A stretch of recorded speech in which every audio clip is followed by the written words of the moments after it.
All right, excellent. Did you guys have a good week and weekend?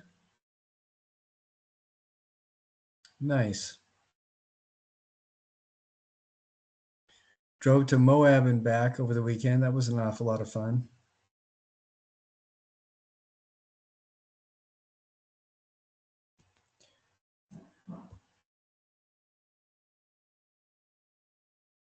All righty. Today we are going to talk a little bit about this module, and we have one thing to see for that, and I wanted to talk also about the tools of artistic critique and kind of demonstrate how that how critique looks, and share a video with you guys as well, and then cover whatever questions you might have. I believe I'm pretty sure I updated and published a couple additional modules, so you guys see what's coming up next. And I tried to spread the dates out. Again, I'm a little bit confused because Canvas is supposed to, when I transfer or republish a class and then give it the new dates at the beginning and end of the semester, it's supposed to automatically spread assignments out, but it keeps publishing all the due dates in September. I don't think you guys want to do an entire semester's worth of work in 4 weeks. So if you guys see that, or if you think the dates are a little bit too close together, please let me know. And one of the students found, actually 2 students found a couple different ways of connecting with the textbook. One was, I think it's called abebooks.com. And then the other one said, go ahead and share. Cassidy said to share her email with anybody who, and she has another way that you can access the textbook. So, all right. So I see Whitney, Melissa, and Christina here. So if that sounds okay with you, we're going to go ahead and get started. And I wanted to talk a little bit about the wire and show you what somebody's done, and just talk about it a little bit. And then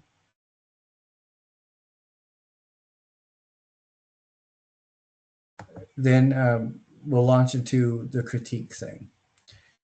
Now, I'd said my eyes are kind of tracking weird because I'm trying to set up the computery stuff. I wanted to talk just a little bit about some of the assignments, and thankfully, a lot of you have responded really quickly. Canvas will not let me access files like HEIC files or PSG files, and there's a couple others as well. Google related files are always problematic, like Google Docs and Google Videos and all that kind of stuff.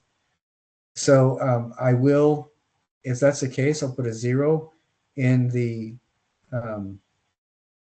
grading bar, and just with a note on, just reminding you of which files I can access and which I can't, which are stated in the syllabus and in the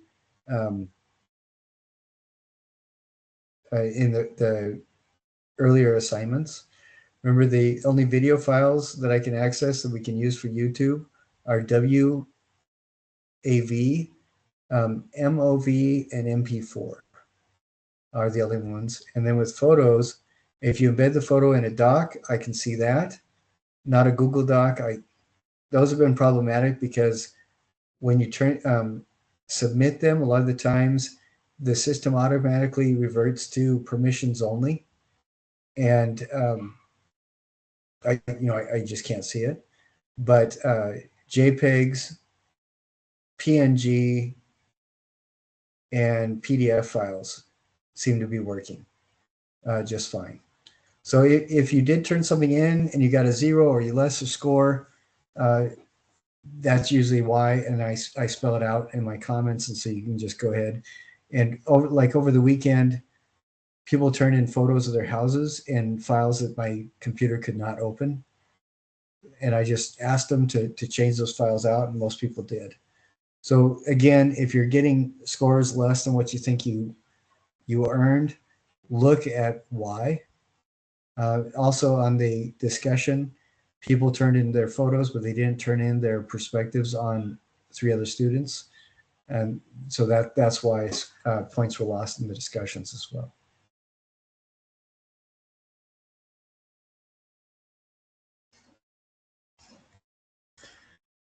So do you guys have any questions about that grading and everything like that?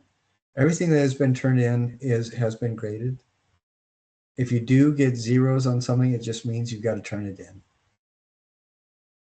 Alrighty then. I wanted somebody did turn in a wire form, and I got some questions about that. I think Christina asked, "Does it have to be an animal?" It doesn't. It people are problematic. I think that might be a little bit difficult, but usually animals and things are great as long as you find them interesting to work on. For example, if you're going to be doing a ball, just making a round form is kind of boring, but you can do lots of different things. Like one person wanted to do a yarn ball, and they formed the wire so that it was actually really interesting, where there's a mouse inside, and then the wire around it looked kind of like a yarn ball with a little bit of yarn trailing off, and that was really fascinating. And there's other examples like that that turn out, but a really bad example is somebody just balled the wire up and left it at that, and just that doesn't do anything. So I want to show you an example of what somebody did turn in.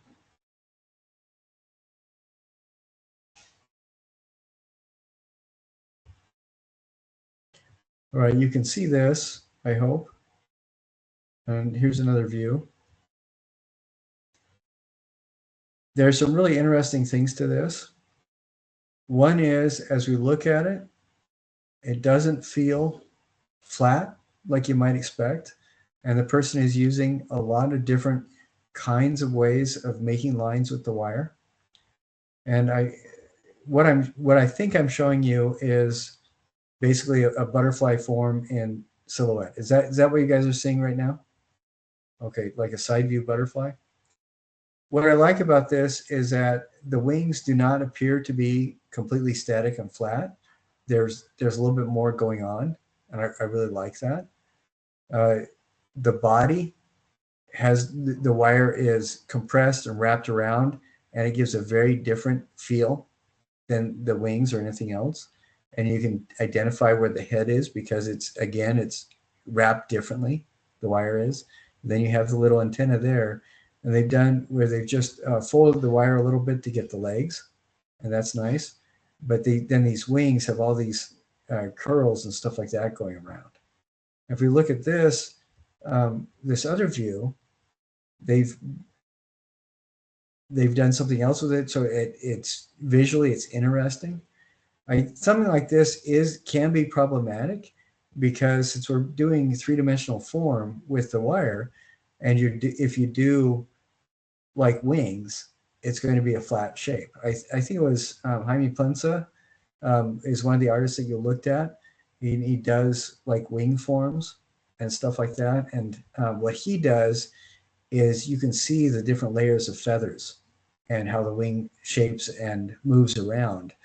And that becomes really interesting. And I think this person has done some really interesting things with the curlicues and windings. That the other thing that I like about this is that this object stands by itself.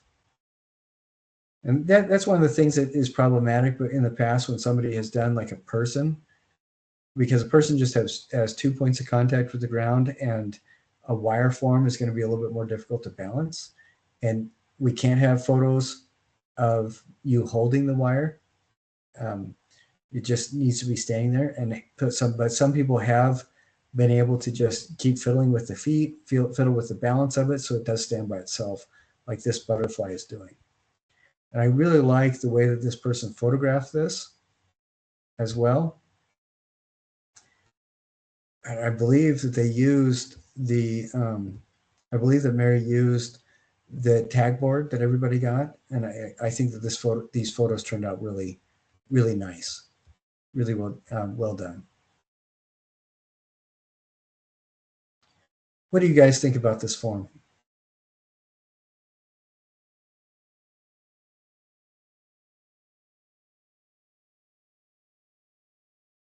I like the variety going on in the wings, the curved wire.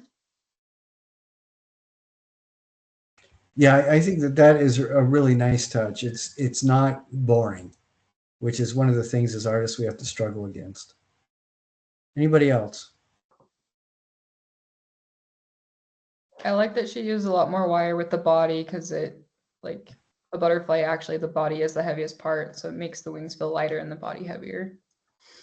Yeah, I really like that. Playing with the relative density of the wire forms, I think is really a good touch. And that was something that we talked about last week.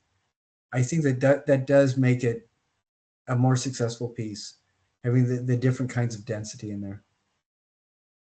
So nice. How are you guys doing with your wire pieces?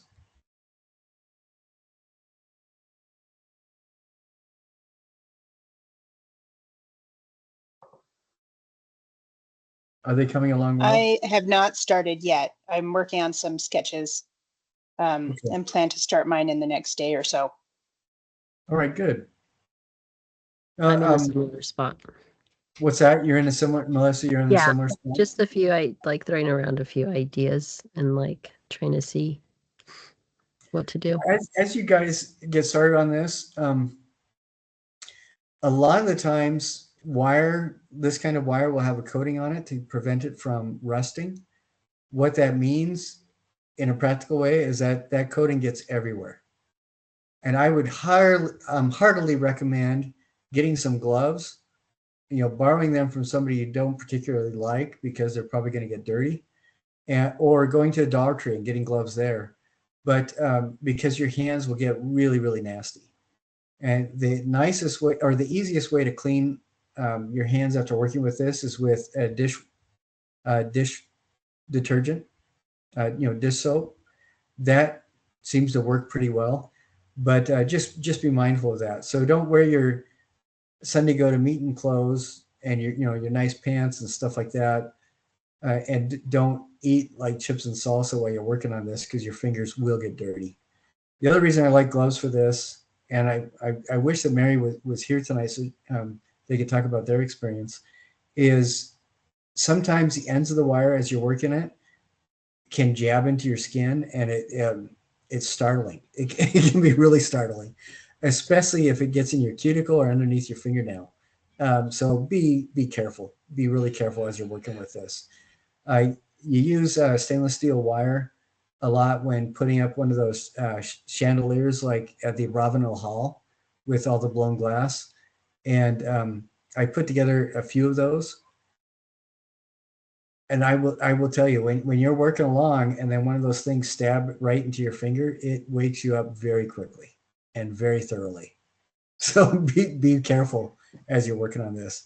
Definitely wear go to Harbor Freight and get their $2 safety glasses or something like that. Definitely be careful as you're working with this stuff.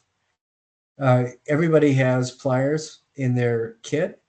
I would see if you can scrounge a second pair of pliers to use to kind of help you hold it, and that will help you manipulate the wire a lot better. So just be careful with that. I would also recommend looking on YouTube for uh, wire sculpture tutorials for this kind of and just be curate which YouTube videos you look at to see if you can find somebody who's done something similar to what we're doing, and that will help you get some ideas as well. I've also had several people go to like IFA or Harbor Freight, for example, and get a little bit different kinds of wire. That's kind of cool. Remember, one person had access to a bunch of networking wire that was just being thrown away. That's the stuff that has plastic coating on it with lots of different colors, and they actually made a jellyfish that was turned out really good. They used the wire in the kit for the main body of the jellyfish, and then for all the tendrils and the innards, they use the other colors, the other stuff with all the colors. And I've also had people do things where one person made several small butterflies. They're about maybe maybe that big around. But how they did it, they used the wire in the kit for the main body and the rough shape of the wings, and then they went and scrounged out their beading kits and got a bunch of beading wire and jewelry wire with all sorts of different colors and did some really fascinating things with the wings. And then they turned it into 3D because each of the butterflies was on kind of a 6 to 8 inch stem, and they kind of wrapped those together at the base, and then they moved the stems and butterflies around so it became like a globe of butterflies, and that became really interesting. I think one of the problematic issues with this that I've seen is people will say, "Oh, I'll just do a flower and leaves," but then it stays very flat and incredibly boring. We don't want that because one of the principles of this module is exploring volumetric space with filling that space using the wire. And so, flat leaves and stuff like that just aren't going to do it. All right. And I was going to show you something. Oh, yeah. Okay. One of the assignments that we have that you're just supposed to get done by the end of November is artistic critique. But I want people to start turning that in within a couple weeks. I wanted to share with you a really good video. And people that are watching this after the fact, you may not see the video. It may be edited out of our YouTube presentation. And that's fine because I'll show you where the video is in the Tools of Artistic Critique page. And let me share that with you really quick here. I say really quick, that is an expression of hopeful thinking, because even though I try to do this, I have everything set up beforehand and try very hard so that I have everything teed up before the class. When people show up, it seems that it rarely works ideally the way I want it to. Sigh. I'm sure it has nothing to do with user interface. Okay, I want to share this page with you. This is my view of the modules and everything. We go down to applying the tools of artistic critique. I have an introduction to it, the burden of glorious purpose. Who knows where that phrase comes from in recent cinematic history? Oh, come on. The Avengers movie. It's Loki's tagline. Okay, you go right underneath that. It says Tools of Artistic Critique, and we click on that page. You click on that link, it shows us this page. And I want to talk about each of these things a bit. And then at the very bottom of this page, this is the video that we're going to watch. All right.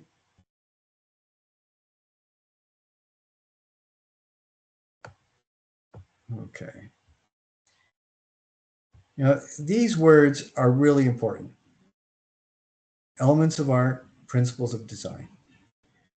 In the quiz, if you're missing a couple points, most of the time the people that are missing points in the quiz, it's because they didn't get access to the textbook or use that. I wanted to remind people that if you do have access on campus, the library at the circulation desk, they do have several copies of our textbook there that you can check out for an hour or so while you stay in the library and take the quiz. And then we also have other options. I have tried to provide some free options for the textbook, but although everybody is required to use the textbook and have access to it for the course of the class, you're not required to have free access. 9 times out of 10, if you choose to buy the textbook, you can sell it through Facebook Marketplace to the next crop of students at the end of the semester. So everybody should get access to that textbook, because that will give you all the answers to the quiz. And remember, the quizzes are open book.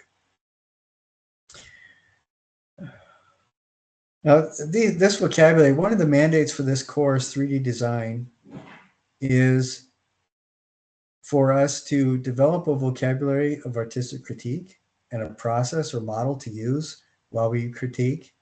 And another mandate for this course is to expand our descriptive vocabulary when we talk about art. I want to talk about those two things for just a little bit. In this course, what does critique mean? What does critical mean? We talked about this a few weeks ago, a little bit. It refers to analyzing a piece of art. Yeah, we're talking about intentional thinking and intentional observation. We are not talking about second guessing what the artist does and try to find ways to quote unquote help them improve. That's not what we're here for. Now, I will, when we in this class, I will say very specifically, in this class with the assignments, part of my role as in critiquing is when I get to the evaluation portion of the critique, that's when we talk about whether or not it fits within the assignment parameters. And a couple examples of that are for the house. If sometimes the houses are not very well made, and I gave you some really good examples of bad houses in the past, and sometimes they are really well made, and sometimes the photos are nice, but they're all the same perspective or the same time of day. And that's when I will step in and say, it's part of my evaluation, it didn't fit the parameters of the assignment. What can be frustrating sometimes. Oh, I just found out earlier today, I was reading an article that said that Nikola Tesla said that there was a direct inverse correlation between the amount of friends that you have and your intelligence, which means that the smarter you are or the more intelligent you are, the fewer your friends. And it just dawned on me, since I absolutely hate people and I don't have a lot of friends, I must be super smart. And but I that's nothing here nor there. I just thought that was kind of an interesting thing to read. But there may be assignments where you feel that something turned out really well as an art piece, but it's not going to fit for the assignment. And I hope from what I've read of your writing and things like that, all of you guys understand those kinds of principles. And my job is not to offend people. My job is to make sure, or to do everything I can to support your success. And so when I do critiquing on different art pieces, I will address the issues that have direct bearing on the assignment parameters or with the assignment parameters. And so that's why something may feel right from an artistic perspective, but it's not going to fit the assignment parameters. So just something to keep in mind. So I want to go back and I want to go through the artistic critique thing point by point, and we'll talk about each of the points and what they mean. And I would like everybody here to participate as much as you can as well. There's 4 tools that we use in this model of artistic critique: description, analysis, interpretation, and evaluation. And one thing that I think is really important to remember is that as we go through this, each succeeding step, you are using more of your imagination and your cognitive capacity than you are in the preceding one. As an example, description, you're just talking about how you encounter the thing in the physical plane. And analysis, that's when you start using your imagination to figure out how perhaps it had been made. And so and then interpretation, you're imagining even more, and evaluation, that is almost entirely how you are responding as an individual to what you're seeing. So in description, we are talking about the elements, the properties of this object that we're viewing, and how that interacts within the shared universe, essentially. This is the dimensions, height, width, and depth. This is the apparent materials, the colors that are used, the style that is used. These kinds of characteristics that essentially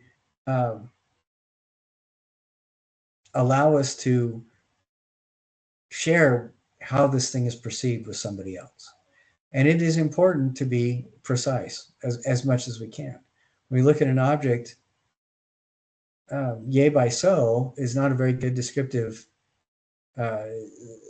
set of parameters when we describe the size. Describing the size, this is when we talk about, oh, it appears because of the size of the person's hand, maybe this thing is 6 inches long or 8 inches long, or a person is standing next to it, so maybe it's 15, 20 feet tall. And that is important because if we can give approximate measurements, it's a lot more precise than saying it's big or little. When we talk about the style, we're talking about this looks maybe like a house is mid-century modern. That narrows it down to something that looks heavily influenced by the Bauhaus. Or maybe this object that we see looks like it comes from another continent. Or maybe it looks like it's made out of terracotta. Or maybe it's made out of glazed ceramic. Perhaps this thing looks like it's ivory or wax or plastic. And we can even talk about, is it realistic, abstract, or non-objective? Does it look like it bears a significant relationship to anything we can encounter in the real world? The ideas of, are the textures predominantly visual texture, or do they have the visual effect because they're physical textures? What is your overall response to the piece? You know, does it look like it? Is it made with bright and happy colors? Does it look somber? And these are all things to ask ourselves or to encounter in our minds as we first come to the object or the thing that we're critiquing. With analysis, as I said, this is when we start using our imagination. What kinds of decisions do you think the artist might have made as they were assembling this object or creating it? Or does it look like it's organically made? You know, sometimes you look at like a seed husk or fruits, and it looks like it's a made object, but it's an actual naturally occurring thing. For me, there's fungus is like this, and things like dragon fruits. I mean, first time I encountered a real live dragon fruit, I remember I was already an adult, and I'd never seen anything like that before. It looked like it was one of these Star Trek type of, plastic things that they put on set to make you believe it was an alien planet. And looking at there's some mushrooms that just make me feel really squirmy because I can't believe that this is an actual growing thing. And when we look at an object made by somebody else for art consumption, these are some of the questions we can ask ourselves. Does it look like the person was really, really careful in their construction? Is the craftsmanship or workmanship really refined? Or does it look like they were trying to communicate a sense of being rushed or hurry? What kind of emotions do you think feel they may have driven the construction? This reminds me, I'm going to sidetrack a little bit, but I think that this is something really good to reflect on as you go through your critique. I mentioned last time the Pillars of Art essay by Albrecht Dürer. He was a Baroque era artist, probably one of the finest dry point etchers that Europe has produced, and an absolutely astonishing philosopher as well as an artist. And his name is spelled Albrecht, And the last name is Duhrer, Albrecht Dürer. But his essay, The Four Pillars of Art, talk about the four elements that he said must be contained before we can consider that something is art. And he's talking, or at least human-made art. I think you guys have you heard the phrase "art imitates nature"? Have you heard that? Okay, that is a quote from Plato's Republic. I'm sorry, I wasn't referring to notes. I was just trying to remember where I had read it. But it's in from Plato's Republic, and he's talking about what art is, and he refers to it in other writings as well. But one of the things that Plato talks about is that the natural world is a manifestation of the universal mind or the divine will. Whatever you want to, whatever tag you want to put on that, but something that is outside human concern. And since human beings have the capacity to mimic a creator or a universal mind, when we create something, it imitates nature, not because Plato is saying it looks like a tree or it looks like a leaf or it looks like an animal, but it imitates the process of nature. That is, that the natural world is a manifestation of the divine will. And so when human beings create art, Plato is suggesting that what we create is a manifestation of our own will. And so it becomes a microcosm for the cognitive process that produced nature. Do you understand that? That kind of makes sense? So it's a parallel process. Plato is not saying that it can only be art if it looks like the tree or the leaf that it's supposed to be. And that is important. When Albrecht Dürer talks about art, the four pillars are the things that describe the human element that is the process of art, in the process of art making. And when all four pillars are not present, then it's limited to something that's activity or evidence of activity. It doesn't necessarily bring it to the level of how we associate art to be. One of the pillars is workmanship or craftsmanship. And it's not that it needs to be fine and refined. It needs to be honest, which means, was this built to be appropriate for the purpose that the art was constructed? And was it built as an honest endeavor of workmanship by the person who built it? When you are trying to make something durable and you slap it together with bubble gum and masking tape, that's not honest and enduring craftsmanship.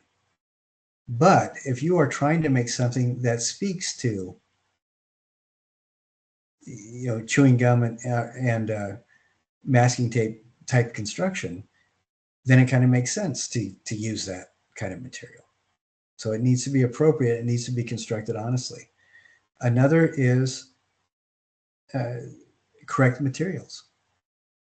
This, if you're building an ice sculpture for people to consume, you're not going to cast it out of resin, clear resin. It's going to look the same, but if your responsibility is making something for people to chip off and put in their drinks at a party, nobody's going to be happy with you if you cast it from resin.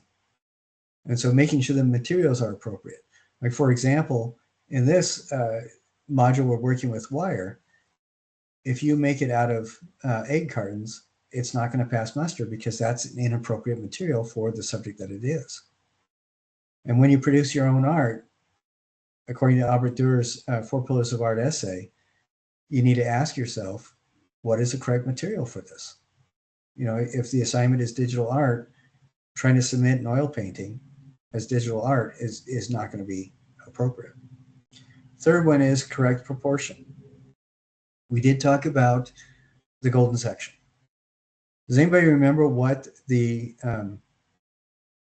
decimal ratio for the golden section is? Is it 1.68 or 1.61?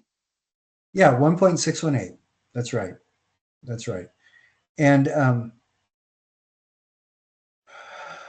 that's the specific ratio for the golden section. There's actually several different specific ratios that people have used to kind of help them navigate an understanding of art, and that is one of them, and that is the golden section. But what if your art has to do with performance art or dance? Or what if you're making a movie? What if you're making music? What if you're making a song? What if you're playing guitar or the violin? You can produce art with that. And the proportion, Pythagoras was one of these guys that really worked heavily to kind of help us define and catalog what correct proportion is for all these different endeavors. And what's fascinating to me is that it is related. You can make the argument that for a really good movie, there are going to be proportionate uses of color. That's how a lot of the cinematographer and set designers communicate the motions of scenes, by proportionate use of color. You know, you're going to have a very different spectrum of color engagement for different to emphasize emotional impact of different scenes. Have any of you seen Pan's Labyrinth by Guillermo del Toro? Yeah. Yeah, that I think that one movie is particularly good at applying correct proportion with color use for different thematic sequences. Was that your experience, Melissa? I mean, it's been a long time, but that I've watched it a long time ago. But yeah, it's a really good use of that. Yeah, and it's a beautiful movie. And then the fourth pillar. So those three pillars are honest craftsmanship, correct or appropriate materials, and correct proportion. And then the fourth one is giving it life, spiritus, in spiritus, or inspiration are some of the phrases that seem to be appropriate to this. I mentioned last week a Turkish calligrapher that I was talking to said that calligraphers will breathe out as they do a stroke to kind of give metaphorically breathe life into the writing, and which I think is a beautiful idea. But what Albert Durr describes is something analogous to reaching outside our normal everyday day-to-day experience and asking for something else to come in and help us. The evidence of this, have any of you guys come to and realize that you have been sitting in the same position for 6 hours, your back hurts, your neck hurts, you're getting a headache, and you completely lost all track of time and space and ignoring everybody because you're so involved in what you're doing, creating? Have any of you had that experience? I'd be willing to bet that all of you have. Yes. Yeah, and sometimes it's mind-boggling. This can happen not just with creating art, but with doing different things. And I think it was Malcolm Gladwell that talked about that as the flow state. You know, we get into a point where all we're doing is doing, and we forget about the rest of everything else. And I think that is evidence of when you're latching onto and being driven by that thing that Albert Durr talks about as inspiritus or inspiration.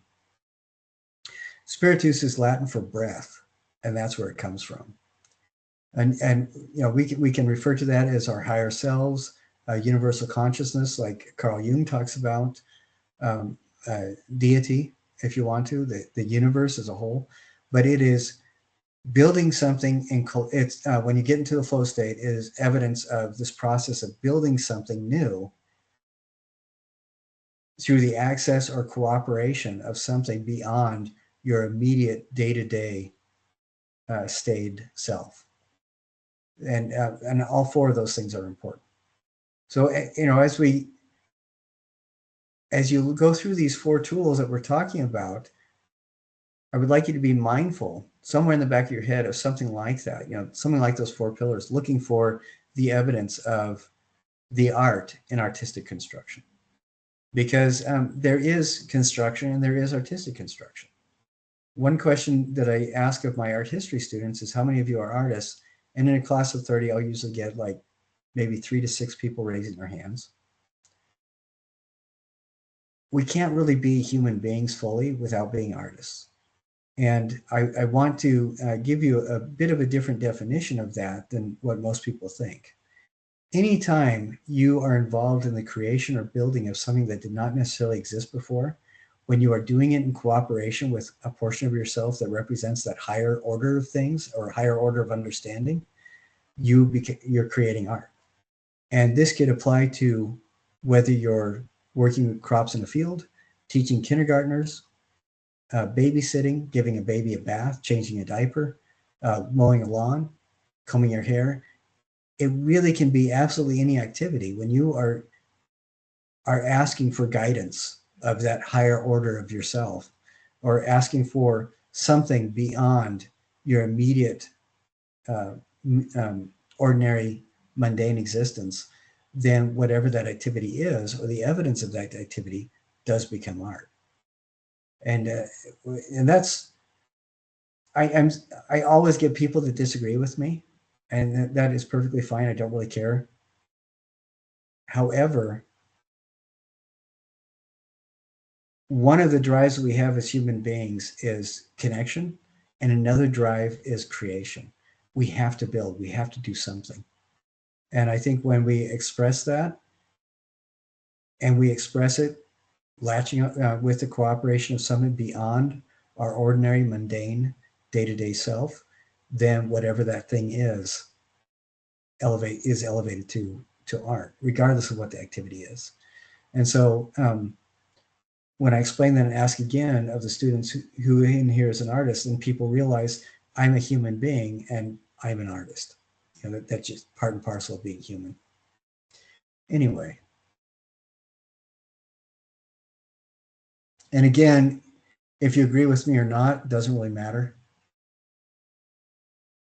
But I hope as you think about the things that you do and the people you encounter, you realize that, yeah, that guy who almost seemed to dance while they were bagging your groceries at Smith's is elevating that mundane activity into an art form. And it's fun to watch when somebody does that.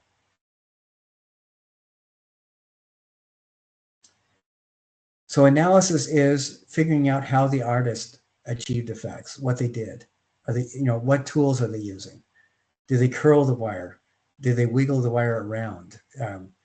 Did they use different kinds of glue? What kinds of materials did they use, and how did they make those choices? And you can see that requires a bit of application of imagination. Then we go to interpretation. Remember one of the things I talked about, that art is communication. Do any of you know what percentage of our person-to-person communication is actually verbal, or nonverbal rather? How much of our communication is nonverbal? I bet like 80%, probably quite a bit. Yeah, I would say so. I've had the good fortune to travel to several countries, and even though I try really hard to learn, at the very least, how to say thank you and where's the bathroom, whatever language it's there, I find that if I really watch the person who's talking to me, we communicate a lot better. And I at least I can understand and get what somebody is saying most of the time, regardless of whether or not I know the language. I remember being at a wedding for a friend of mine's, the son of a friend of mine, and a rather accomplished Urdu poet had come from Pakistan to share a poem that he had written for the married couple. And this guy went on for a while, and it was beautiful to listen to. It sounded just like a very, very cool and unusual kind of music. And I just watched what he was doing and where he was looking, and just the timbre of his voice as he was performing this poetry. And afterwards I went up, and the guy thankfully also spoke English, but I was asking him, I said, that was beautiful to listen, but were you also talking about these? And I mentioned some of the things, some of the mental images that came into my mind as he was giving his poetry. And he said, yeah, are you sure you don't know Urdu? And I said, no, I have no idea. And he said, yeah, that was exactly what the poem was about. And it was fascinating because just by watching closely, enough was communicated that I could get the general themes. And it's fascinating. But art is one of these forms of communication where it's almost entirely nonverbal for many media. And when we start doing the interpretation, we use our imagination to kind of extrapolate from what we see and how we think the person made the thing to start creating kind of an avatar of the artist and creating extrapolations of why they made those choices. If we start from the premise that everything was done on purpose for the art, it makes it a lot easier to kind of start to extrapolate. Looking at things, we can start making informed decisions about perhaps expressions of the person's worldview. Like when Ai Weiwei dropped the Han Dynasty vase, the way he did that, the way he performed that, the way he presented it, gave an awful lot of information about that performance that if it was just a random dropping would not have been communicated. And he elevated it into an actual conceptual performance piece as opposed to just documenting somebody knocking over some clay. And which I think is really interesting. But that's when I think the communication is really starting, because we're not talking necessarily with the person in real time, but we are communicating with this imaginary avatar, like I mentioned, of who we think the artist might be. And I think that's absolutely fascinating. Like, have you ever had that kind of experience when you look at something like a drawing or painting by Picasso and start really thinking about what was he trying to say? What was he thinking? When was this made? What was going on in the world at the time? Why was he doing this? Or, you look at something like a Geneleschi, one of her paintings, for example, thinking about she was a real feminist in an era of history where women were considered so useless that most of the times you don't even know the names of the women that were there. And people didn't know who she was for years because the children of her students painted over her name in her paintings. And we start thinking, well, what are some of the things that she's saying when she's doing self-portraits as calling cards so that people could evaluate her expertise and then say to themselves, well, I really want that person to make a family portrait for me and my family. And we start maybe getting into the minds of some of these people a little bit. I think that's just absolutely fascinating. So we are having a conversation, and it is relatively one-sided, but you can do a lot. You can learn a lot about something by creating that kind of avatar of the artist in your mind to talk with. And then the last step, what do you guys think about what I just said? Interpreting, do you think that might be valid? Can we tell something about a person's worldview by looking at their art and making extrapolations from how they put it together?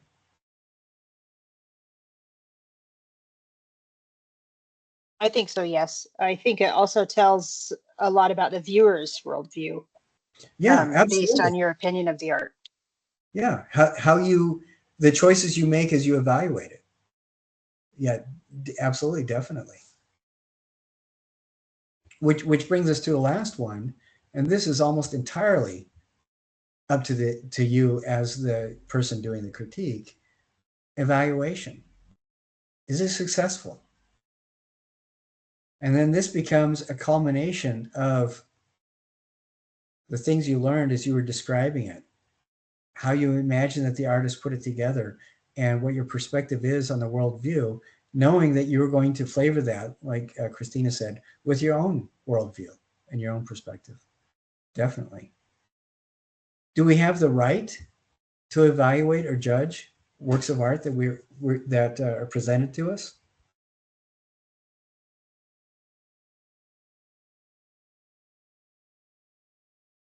I think that we all do all the time, whether it's intentional or not. Yeah, and I think it's part of the process of interacting with stuff. We have to evaluate it. I think we have a right that's something that we're born with.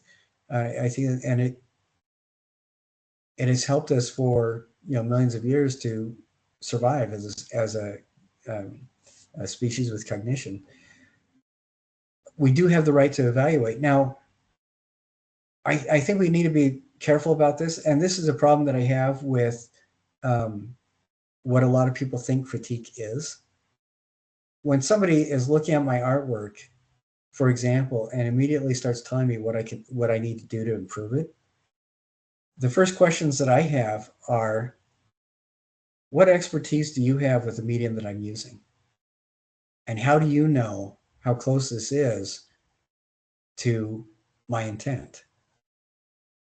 And I think that starts becoming problematic very quickly. The only person that really knows what you intend, for the most part, is you. However,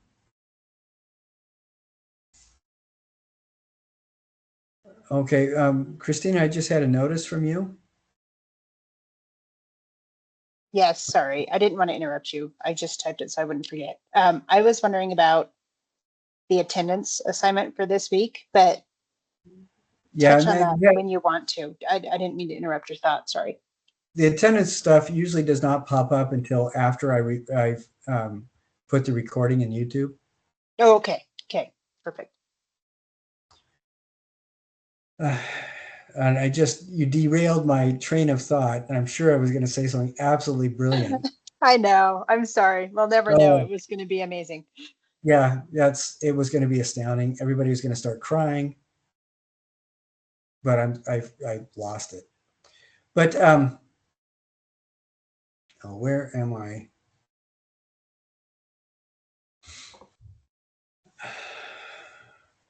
Oh, I was talking about our right to evaluate. I think that this comes into line when we can, I think, evaluate a work of art as to whether or not it's successful when it's presented in a specific setting. If we can determine how well the person built it, does it fit the parameters of the assignment when it's an assignment? Does it look like something that is engaging to us? Because if somebody is presenting an object that they've built as a work of art, where it's in something that we recognize as an art space, and it's in a presentation with lighting, so we recognize it as an art presentation, but there's absolutely nothing to it that engages us at all, emotionally or cognitively or anything, then it's probably not going to be successful. And I don't know if we necessarily have a right to tell somebody, if they're doing their own work, how to express their ideas better, unless they engage us in direct conversation. But we do have every bit of a right to talk about how this work engages us from the perspectives of things like honest craftsmanship. Are the materials appropriate? Are we responding to this on a visceral or emotional or cognitive level? What is our relationship to this thing? And I think if we look at it that way, I think it removes some of the hubris from evaluation, and that hubris can come in when, I don't know, have you guys had the experience where you're in a class and one of the students who knows absolutely everything tells you what you should have done to do it better? Have you all had that experience? Or maybe not even you, but telling somebody else, well, you should have done this, you could have done that, it would have been nicer if you'd done this. I think if we can say things like that, and we say them from the perspective of this is what I would have liked to see to engage me better, to be more engaging as a viewer, or if I was building this under these set of circumstances, this is what I would have done. I think that kind of perspective is valid, but telling somebody else necessarily that you can see inside their brain and you know what their intent is and they failed, that's probably not as successful. um, but it's something where I think we should be careful. What is the perspective? What is a valid perspective for us to take as we're evaluating something? Now, I think a really good example for this is this video I want us to watch. And again, for people that are watching this at home later on, this next portion may be edited out just because of YouTube rules. But since it's from Smart History, which should allow this kind of stuff, it may very well be in. And if it's not, just go to that page I showed you. I'll show you again where this is, and watch it on your own. So again, this is the Tools of Artistic Critique page, which is in that the module of Artistic Critique. The very bottom is this video, and this is the video that we're going to watch right now.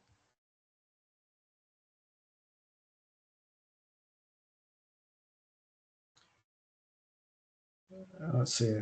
Oh, I'm sorry, it's not, because I hit the wrong thing. Hold on a sec. Let me tee it up.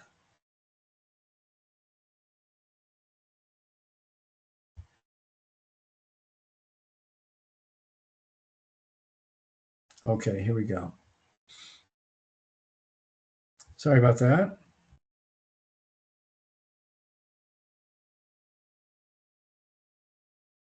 What I love about this is that these are it's 6 minutes, 32 seconds long.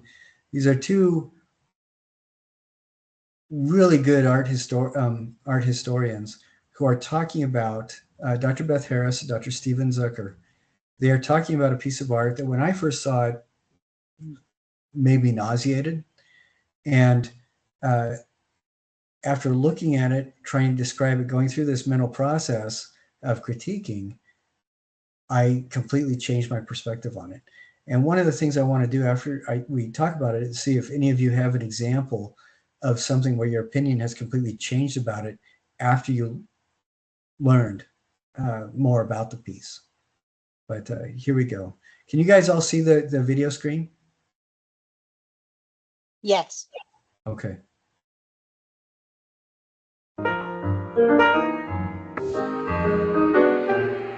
Describing something can seem very straightforward, but in fact, describing a work of art can take time and should take time, because the more you describe something, the more you understand what you see and the closer you'll get to interpreting what you see. So Okay, that's a really good point. And I don't think I'll interrupt the rest of the video, but I do want to cover this pretty quickly. In Western literature, the word for blue did not exist until about the 3rd century BC. That's the first time it starts showing up. Do you think blue existed in people's experience before then?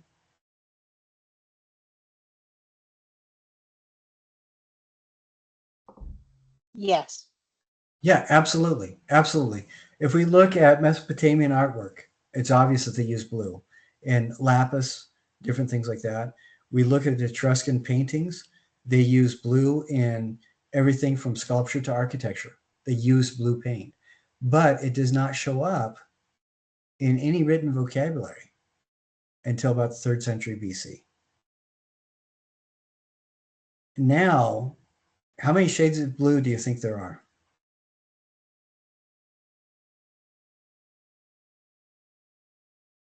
I remember reading somewhere that there were like 1.5 million distinct shades of blue.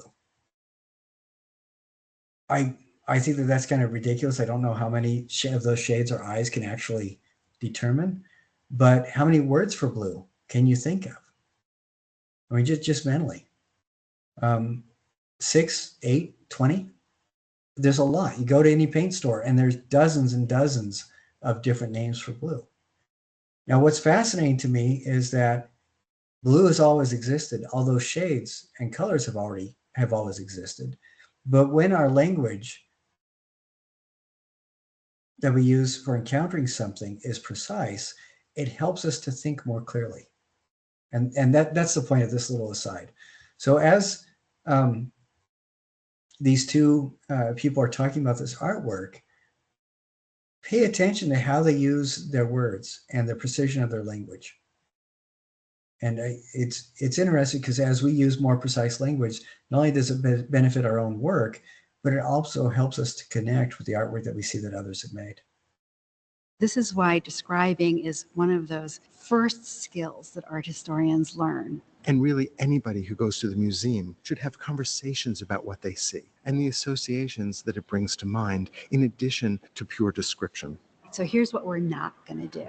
We're not going to talk about when the sculpture was made. We're not going to talk about the historical context. We're not going to talk about the artist's biography. We're only going to describe what we see. I see a human body, and it's large, one that's abstracted, that's not a careful rendering of human anatomy. I see what look like arms and legs and a reclining figure. There's no question that we immediately recognize the legs, the knees, the torso, the elbows, the neck. But the more that we look at those individual parts of the body, the more that we see the choices that the artist has made, the more we recognize that this is not an actual elbow. That's not really a neck. That's not really a head, but we still see it that way.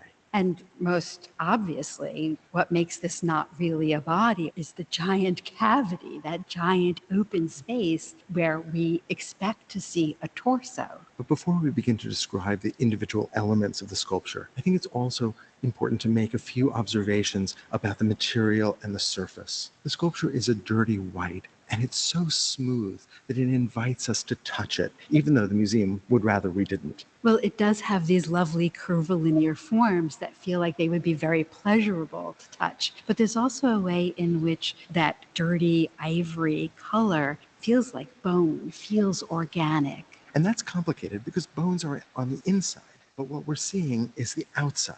Or is this a fossil? Has the flesh been removed? Except that the figure seems animated. It seems as if it's still intact. As we look closer, we see forms that seem to be missing. Hands, or at least fingers, feet, and parts of the body also seem to be duplicated. What read to me as breasts occur in two places in the sculpture. What read to me as hips occurs in two places in the sculpture. So we can't be too literal at any point. You said a moment ago that there are no fingers, but there's a reference to fingers. That is, the fingers have been abstracted. If you look at the figure's left hand, it seems to be a fist with its fingers curled in, described by an oval of string that's embedded in the surface. Nevertheless, the artist has decided not to give us individual fingers. He's decided not to give us an ankle and a foot with toes and an arch in it. But that is still a foot. Because of the angle at which the leg ends, I get the sense of a heel, of toes, and I get the sense of where the ankle would be. It's as if the artist is inviting me to fill in what he's left out. In a way, the negative space, the space between the forms, feels just as substantial as the forms themselves. That space where the torso should be, which is empty, the way that what reads as the spine or the upper back is uplifted as the form seems to support itself on its elbows, that lovely negative space that gives us a sense of lifting up of the upper body. And because of that lifting up, not only on the elbows and the forearms, but also on these other indeterminate limbs, I get the sense that this is not only human. It's a different kind of creature, almost an insect that could move forward on all fours or perhaps all sixes. There's also a tension between the soft, organic, rounded forms and these straight lines that seem to draw our attention to a breast, an elbow, a shoulder. A contour. This is drawing on form.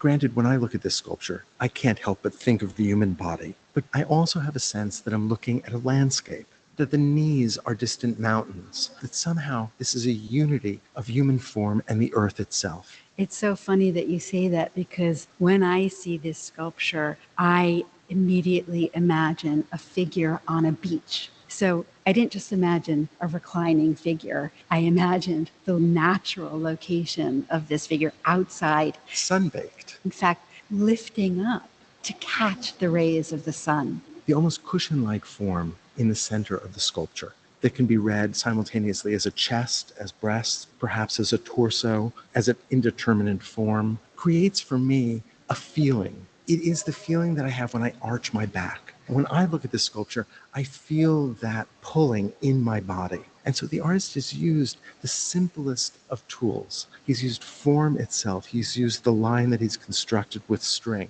And he's able to create in me an association and a physical memory. Some views of the sculpture feel very recumbent and languorous, where others have a sense of tension. If we look at what reads as the head, we see two circular forms with an indentation in the center that read as an eye, and that open mouth that seems to be yearning and even almost crying. So we've spent only a few minutes looking at this sculpture, but we've developed a whole set of associations. We've matched words with what we're seeing, and those words have created a foundation for our own personal interpretation. And I find that if I spend time describing, if I spend time looking closely, even a work of art that at first seemed difficult and confusing, that perhaps I didn't like at first glance, this changes, and an appreciation for what the artist achieved begins to develop.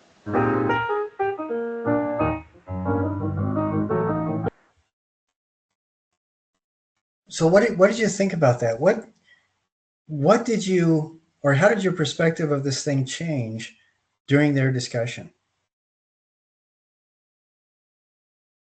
I think more than anything, I just noticed that the more you like try and describe it, the more details you see, and the more you're able to interpret it. So like even at the end when they showed how the eye and the mouth was open, I also thought of like, you know, giving birth, like in the way that it was. So it just makes you see things that maybe you didn't see before. Yeah, yeah, I think so. Did anybody's perspective on this object change dramatically?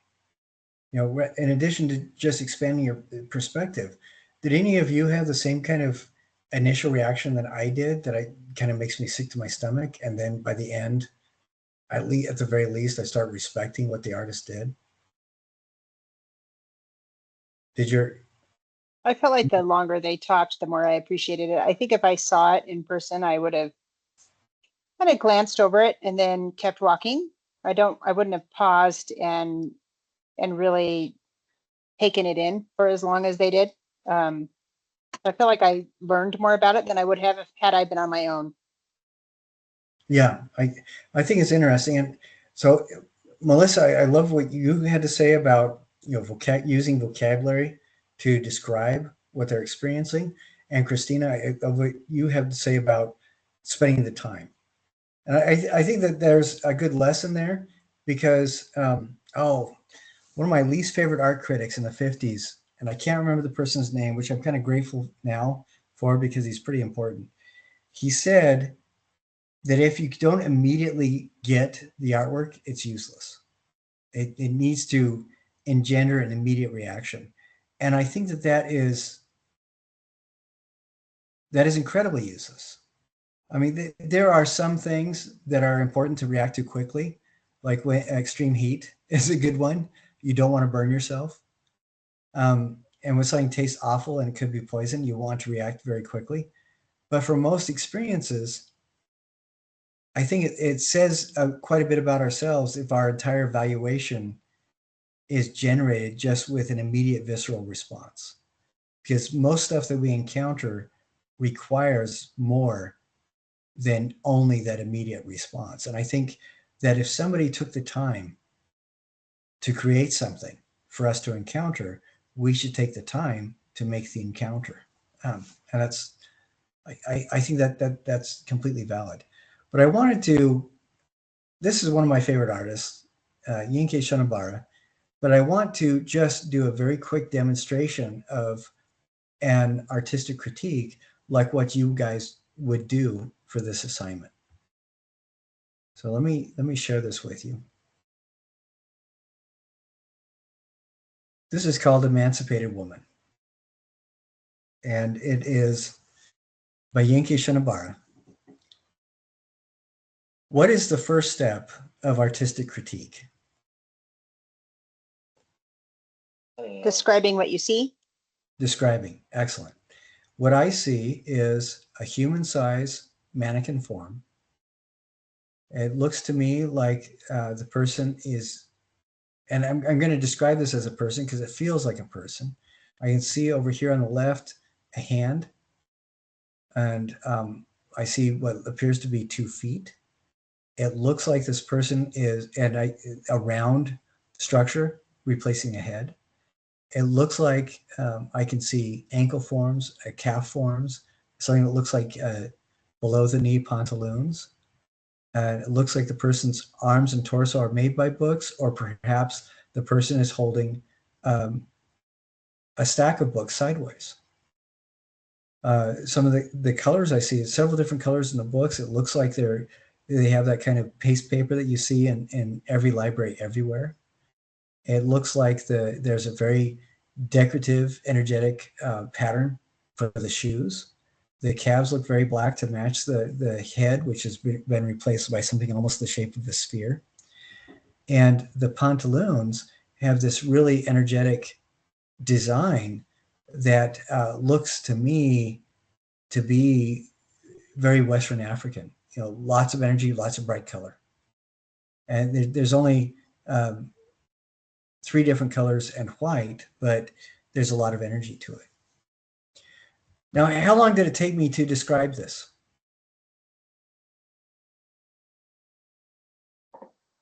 Under a minute. Yeah, not very long.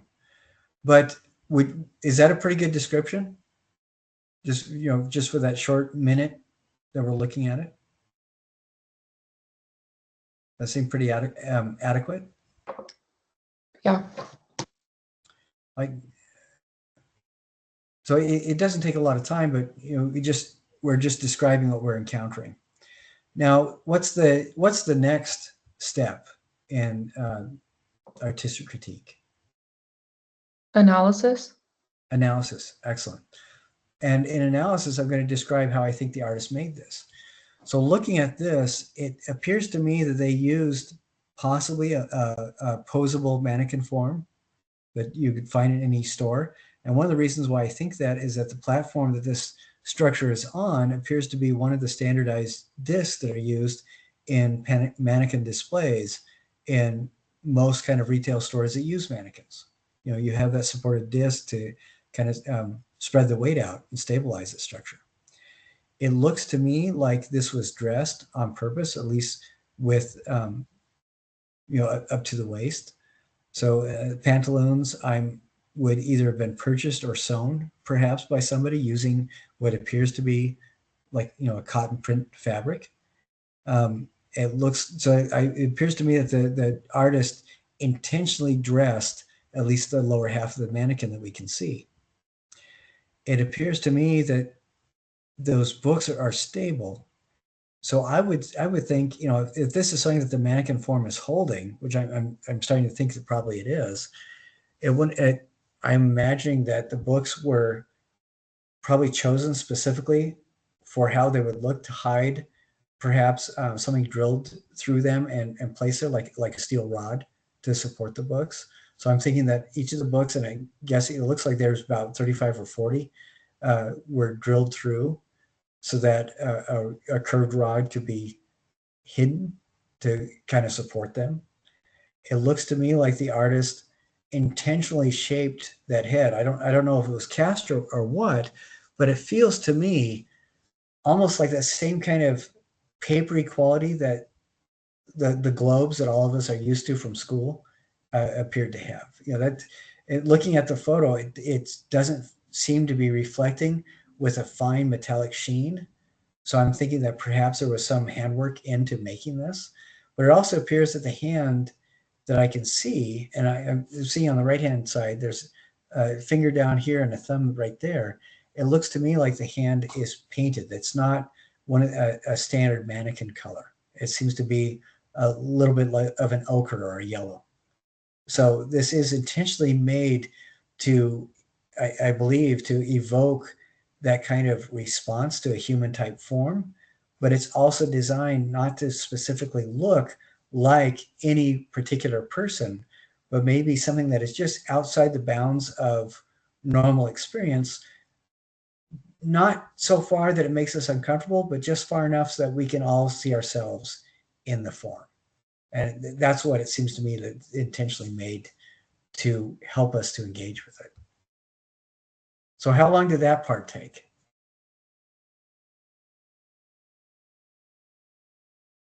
Couple of minutes.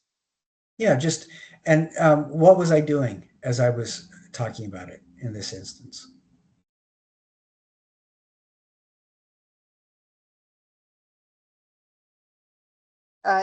Interpreting what materials were used and how they came to the conclusion they came to. Yeah, I'm kind of extrapolating how the artist built it. Exactly. Now, Melissa, what's the third step or artistic critique? Interpretation. Yeah. So if we look at this, looking at this, I'm going to say that since the figure is in a kind of a jaunty pose, it looks like it's dancing. It doesn't look like it's trying to be scary.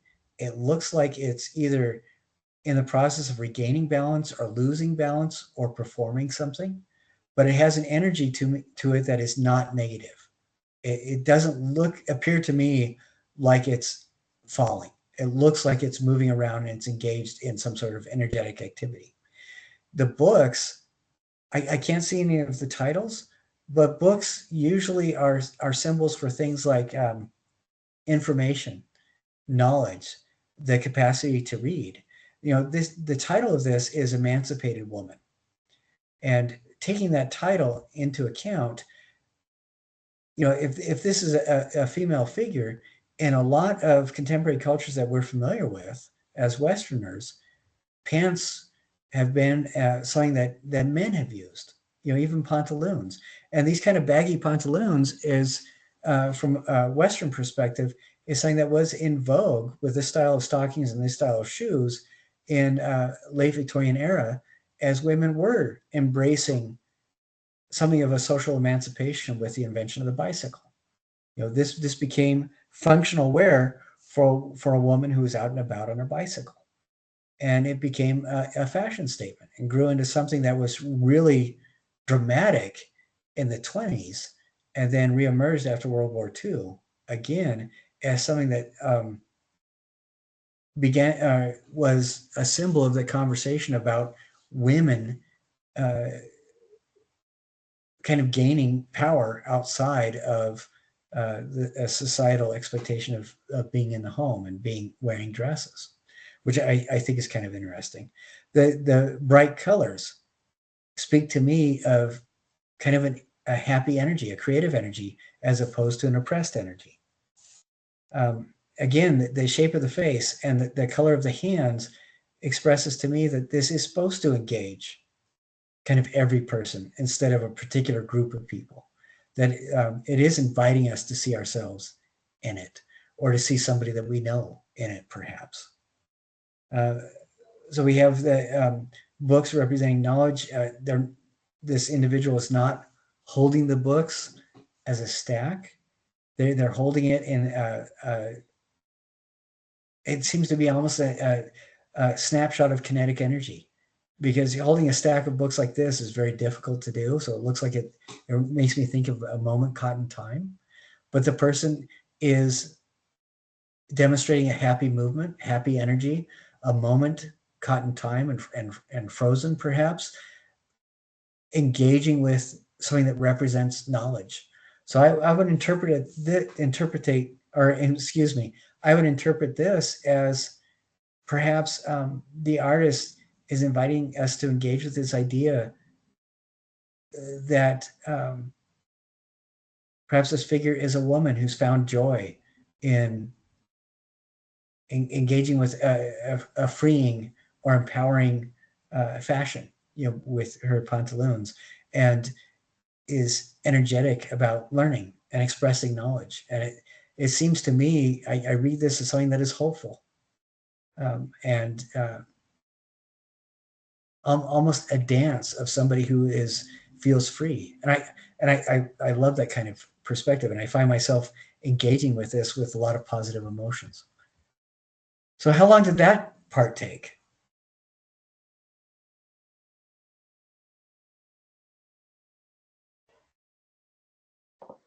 A couple of minutes. Yeah, just a minute or two. And how did the perspective that you get from my relationship with seeing this art, how did that change? Does it feel like I'm more emotionally connected with this, or a little bit more excited about it, perhaps?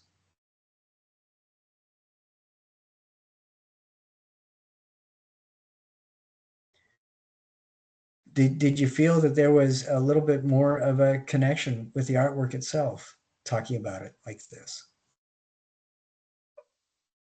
Yes, I felt like the longer you discussed it, the more you discovered about it. Yeah, I think so. To be completely honest, this is the first time I've seen this piece of work. I just randomly selected it in the minute before going online. And so, this is not something that I rehearsed at all, because this is the first time I'm seeing it. Now, what's the fourth step? What's the last step of these four steps of artistic critique?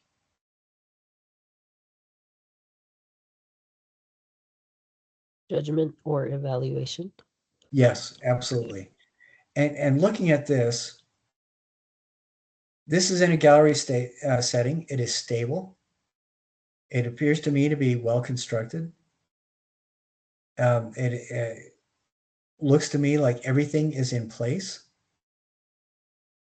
And I feel that it is complete the way it is. It doesn't feel like it's slipshod. It feels like it's well crafted. And there is a lot of communication, I feel, going on between myself and it. And I whether or not the individual elements of the communication I received from it are what the artist intended, I believe that the artist did intend for me to become engaged with it. And there's enough there for me to remain engaged. I think all in all that this sculpture, this mannequin-sized thing with the title Emancipated Woman, is successful. I do feel like I've connected with it, and I do feel like I know something about the artist, or at least at the very least, I feel that the artist is somebody that I want to meet and visit with more. But just by itself, this is something that I would love to show my daughters and see what their response is, and begin a conversation with them about how they respond to it and what they think about it. So I do believe that this is a successful work. So how long did that portion of the thing take? It was just a brief moment, but looking at it, the whole thing, I think I spent more time engaging you and asking for your response than I did in the actual critique of the object itself. How long do you think the critique itself may have taken?